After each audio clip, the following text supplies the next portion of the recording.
دوستو اس ویڈیو کے اندر ہم آپ کو بتائیں گے ایسٹرولوجی کے اندر اور ایسٹرونومی کے اندر کیا فرق ہوتا ہے۔ اس کو اردو میں آپ سمجھے علم نجوم کے اندر اور علم فلکیات کے درمیان میں کیا فرق ہے۔ ہم آپ کو 10 سے 11 فرق بتائیں گے تاکہ آپ کے سامنے یہ بات واضح ہو جائے۔ جو آدمی علم نجوم سیکھنا چاہ رہا ہے تو اس کو پتہ لگے کہ ایسٹرولوجی علم نجوم کو کہتے ہیں اور آسمان جو فلکیات کا علم ہے اس کو ایسٹرونومی کہتے ہیں۔ اس کے اندر معمولی سے فرق ہوتے ہیں۔ بعض لوگ اسی کا فرق نہیں سمجھ پاتے، ایسٹرولوجی اور ایسٹرونومی کسے کہتے ہیں۔ تو بہرحال ہم اس کو اردو میں آسان انداز میں سمجھانے والے ہیں۔ تو دیکھیے، سب سے پہلے کسی بھی علم کو اگر آپ سیکھتے ہیں تو اس کی تعریف سے آپ کو واقف ہونا ضروری ہے۔ تو اگر ایسٹرونومی کی تعریف کی جائے، علم فلکیات کی، تو اس میں یہ ہے کہ آسمانی اجسام، ستارے، سیارے، کہکشاؤں کی جو حرکت ہوتی ہے اس کی ساخت یعنی اس کی بناوٹ اور کائنات کا سائنسی مطالعہ، اس کا نام تو ہوتا ہے ایسٹرونومی۔ جیسے میں نے ابھی عرض کیا ہے کہ جو ستارے ہیں اور اس کے جو اجسام، اس کے جو جسم ہیں، اس کے اندر کون سا کیمیکل پایا جاتا ہے اور کون سی ہوائیں وہاں چلتی ہیں، کون سی گیس اس کے اندر ہوتی ہے، اس کے مطالعے کا نام ہوتا ہے ایسٹرونومی۔ تو ایسٹرولوجی کے اندر کی تعریف کیا ہوگی ایسٹرولوجی کی، کیونکہ اس کا بھی ستاروں سے کانٹیکٹ ہے۔ ایسٹرولوجی کی تعریف یہ ہے کہ سیاروں، ستاروں اور بروجوں کی حرکت اور انسانی زندگی پر ان کے اثرات کا مطالعہ، یعنی ستاروں کا جو اثر ہے اس سے انسانی طبیعت پر کیا پڑتا ہے، یہ علم نجوم کی تعریف ہے۔ اور ستاروں کے اندر خود کیا ہے، یہ ایسٹرونومی ہے۔ یہ تعریف میں نے بہت عام انداز میں کی ہے۔ اچھا، اب آتے ہیں دوسرے اپنے اس کی طرف، موضوع کی۔ تو دوسرا ہے موضوع۔ ان دونوں علم کا موضوع کیا ہے، ایسٹرونومی کا موضوع کیا ہے اور ایسٹرولوجی کا موضوع کیا ہے، علم فلکیات اور علم نجوم۔ موضوع کہتے ہیں کسی کام کے جس پر وہ کام ہو رہا ہو، کائنات، اس کے اجسام اور ان کی طبعی خصوصیات، پوری کائنات جو کے اندر جو چیزیں ہیں، تو یہ ایسٹرونومی والے یعنی علم فلکیات والے اس کی تحقیق کرتے ہیں کہ ان کے اوپر، جیسے میں نے ابھی بتایا کہ ان کے اندر کون سی گیس پائی جاتی ہے اور کون سی اس کے اندر مٹی ہے، تو کس طرح کی مٹی ہے، تو یہ ان کا موضوع رہتا ہے، یعنی ان کے کام کرنے کے جو ایک ڈپارٹمنٹ کہہ لیجیے۔ اور علم نجوم والوں کا موضوع کیا ہے، یہ موضوع لفظ جو ہے عالم لوگوں کو تو سمجھانے کی ضرورت نہیں ہے، لیکن جو عوام ویڈیو دیکھتی ہے وہ موضوع کو نہیں سمجھ پاتی کیا ہے، کہ موضوع کسے کہتے ہیں، اسی لیے میں اتنی وضاحت کر رہا ہوں۔ انسانی علم نجوم کا موضوع انسانی زندگی، تقدیر، شخصیت اور روحانیت، رہنمائی، یہ اس کا موضوع ہے۔ یعنی انسانی زندگی کے اندر جو اس کی شخصیت ہے، ستاروں کے اعتبار سے اس کی شخصیت کو وہ واضح کرتے ہیں کہ اس ستاروں کی روشنی میں اس انسان کی زندگی اور آئندہ کے لیے وہ پیشن گوئی کرتے ہیں، یہ اس کا موضوع۔ غرض اور غایت، تیسری چیز ہے غرض و غایت۔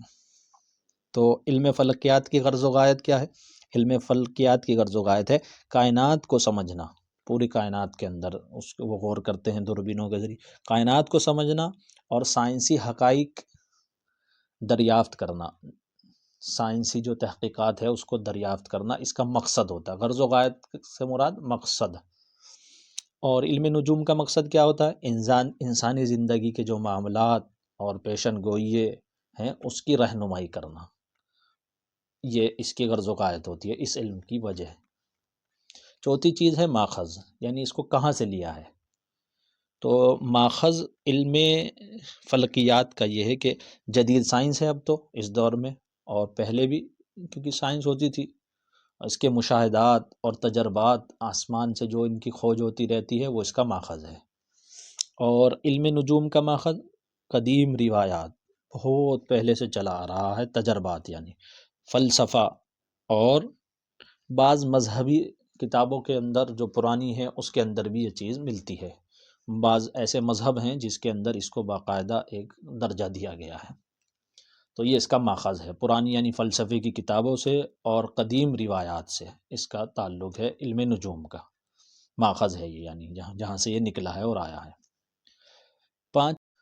پانچویں چیز ہے بنیاد، یعنی اس کی بنیاد کیا ہے کس چیز کے کو یہ مرکز بنا کر اس کی تحقیق کرتے ہیں، بنیاد سے مراد یہ ہے۔ تو ایسٹرونومی یعنی علم فلکیات والے تو سورج کو مرکز مانتے ہیں اور اس کے چاروں طرف یہ مانتے ہیں تمام ستارے گھوم رہے ہیں۔ ایسٹرونومی یہ بہت اہم نقطہ ہے جو آپ کو تمیز کرائے گا، کیونکہ آپ کبھی کہیں دیکھو گے کہ سورج کے ارد گرد گھوم رہے ہیں، اور عملیات کی کتابیں جب آپ اٹھائیں گے تو دیکھو گے کہ زمین کو مرکزی حیثیت دے رکھی ہے اور فلک کے اعتبار سے اس میں ترتیبیں ہیں۔ بہت لوگ اس میں رلتے ہیں اور بہت سے تو لکھنے والے مصنف بھی اس کے اندر رلے ہیں۔ تو یہ ایک فرق ہے، ایسٹرونومی جو ہوتے ہیں وہ سورج کو مرکز مانتے ہیں اور اس کا دار و مدار پھر تمام چیزوں کا اس پر رکھتے ہیں مرکز بنا کر، اور جو علم نجوم والے ہیں وہ سورج کو مرکز نہیں مانتے ہیں، یہ بات واضح رکھیے گا، وہ زمین کو مرکز مانتے ہیں اور پھر تمام ستاروں کی گردش اس سے طے کرتے ہیں۔ یہ اس کی بنیادی فرق ہے دونوں کے اندر۔ چھٹی چیز ہے طریقہ، یعنی کیا طریقہ رہتا ہے ان کا، دونوں کا الگ الگ ہے۔ تو علم نجوم اور علم فلکیات، تو ہم یہاں بتائیں گے علم فلکیات کا طریقہ کیا ہے۔ مشاہدات، ریاضی اور طبعیات اور جدید آلات کا استعمال، یعنی یہ کس طریقے پر استعمال کرتے ہیں اس کو، اپنے اپنے علم کو دونوں۔ تو فلکیاتی جو ہیں اعتبار سے جو ایسٹرونومی ہوتا ہے، یہ جدید آلات دوربینوں وغیرہ کے ذریعے آسمان میں نئی کھوجیں کرتے ہیں، تو یہ اس کا طریقہ کار رہتا ہے۔ اور یہ کیسے طریقہ استعمال کرتے ہیں علم نجوم والے، یہ زائچوں سے، بروج سے اور ستاروں کی پوزیشن کا تجزیہ کرتے ہیں، یہ ان کا طریقہ رہتا ہے۔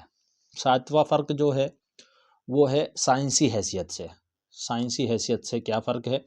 دیکھیے، جو ایسٹرونومی ہوتا ہے، فلکیات، علم فلکیات، یہ سائنسی ہے کیونکہ یہ تجربات اور شواہدات پر مبنی ہے اور سائنسی تحقیقات کا سارا ایک خلاصہ ہے، اس کا نام ہی سائنس سے جڑا ہوا ہے۔ اور علم نجوم والے یہ غیر سائنسی ہے۔ جی ہاں، غیر سائنسی کا مطلب کیا ہے؟ کیونکہ اس کے جو دعوے اور تجرباتی طور پر ثابت ہونے والے جو رزلٹ ہیں اس کا سائنس سے تعلق نہیں ہے۔ جی ہاں، جو انسان کی زندگی میں کوئی چیزیں پیش آ رہی ہیں اس کا تعلق سائنس سے نہیں رہتا، تو یہ غیر سائنسی ہے۔ یہ ساتواں فرق ہے۔ آٹھواں، یعنی بعض حصے اس کے غیر سائنسی ہیں اور بعض اس کے سائنس سے جڑے ہوئے ہیں۔ آٹھواں فرق جو ہے اس کا آغاز، یعنی آٹھویں بات جو ہمیں بتانی ہے، اس کا یعنی کس کا آغاز؟ ایسٹرونومی کا۔ فلکیاتی اعتبار سے یہ قدیم دور سے، مگر جدید دور میں سائنسی بنیاد حاصل کی ہے۔ تو یہ قدیم دور سے، اس کا آغاز کب ہوا یعنی، تو ہے تو قدیم دور سے، لیکن اب اس نے باقاعدہ ایک بنیاد اپنی حاصل کی ہے اور سائنسی طور پر اس نے اپنی بنیاد حاصل کی ہے۔ اور اس کا آغاز جو ہے علم نجوم کا، یہ قدیم دور میں ہوا ہے، اور کتنے قدیم میں ہوا اس کا تو کچھ کہا ہی نہیں جا سکتا، یعنی کئی ہزار سال پہلے سے یہ علم ہے۔ یہ بابل کے اندر سب سے پہلے، یعنی جو اس کے آثار ملتے ہیں، یہ کہاں سے آیا ہے؟ تو بابل شہر ہے اور مصر ہے اور ہندوستان ہے، اس کے وغیرہ، اس کے علاوہ اور بھی بہت سارے ایسے ملک ہیں جہاں سے یہ آیا ہے۔ نواں، عملی اطلاق، یہ فرق ہے۔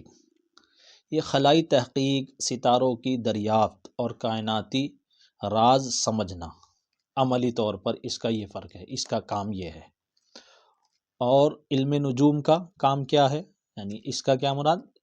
ایسٹرونومی کا، تو یہ تھا۔ اور علم نجوم کا، ایسٹرولوجی کا، لوگوں کی رہنمائی اور پیش گوئیاں کرنا اور انسانی سکون کو فراہم کرانا، یہ اس کا عملی اطلاق کا ایک فرق ہے۔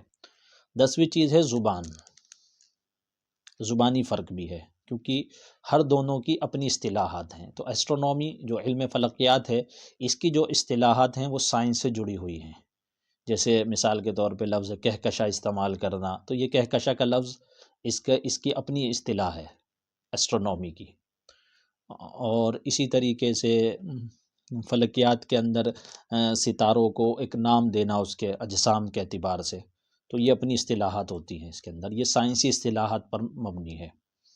اور علم نجوم، یہ فلسفیانہ اصطلاحات اس کے اندر استعمال ہوتی ہیں، اور روحانی اصطلاحات بھی استعمال ہوتی ہیں، روحانیت سے اس کو جوڑتے ہیں۔ جیسے مثال کے طور پر بروج، زائچہ، یہ سائنس کے اندر نہیں ہے، علم فلکیات میں بروج لفظ اور زائچے کا لفظ یہ علم فلکیات کے اندر نہیں ہے، یہ اس کی اپنی زبان ہے۔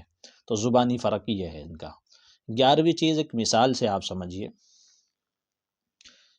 جیسے دوربین یعنی علم فلکیات کے اندر دوربین کے ذریعے نئے ستاروں کی دریافت، یا ایک بلیک ہول اس کے اندر ایک تحقیقی مرکز ہوتا ہے علم فلکیات کے اندر، ایسٹرونومی کے اندر، تو ان کا تو سارا یہ اس کے ارد گرد گھومتا ہے۔ اور علم نجوم یہ ہے ذائچہ بنانا، اس میں کیا کریں گے، یہ ذائچہ بنانے میں اپنا وقت لگائیں گے اور ذائچے کے اندر تحقیقات کریں گے، ذائچہ بنا کر یہ بتانا کہ کس کی شادی کب ہوگی، حالانکہ یہ ایک ضمنی سی چیز ہوتی ہے، ضروری نہیں وہ ذائچہ 100% کام کرے، تو یہ بتاتے ہیں علم نجوم والے کب ہوگی، یا پھر یہ کاروبار میں ترقی کب پائے گا، یا کس ستارے کا اس کے اوپر کیا اثر پڑ رہا ہے، یہ ان کی محنت کا میدان ہے۔ مثالی فرق سے میں نے واضح کیا ہے، امید ہے اتنی بات آپ کی سمجھ میں آئی ہوگی۔ یہ 11 چیزیں ہیں جو آپ کے سامنے وضاحت سے پیش کی گئی ہیں۔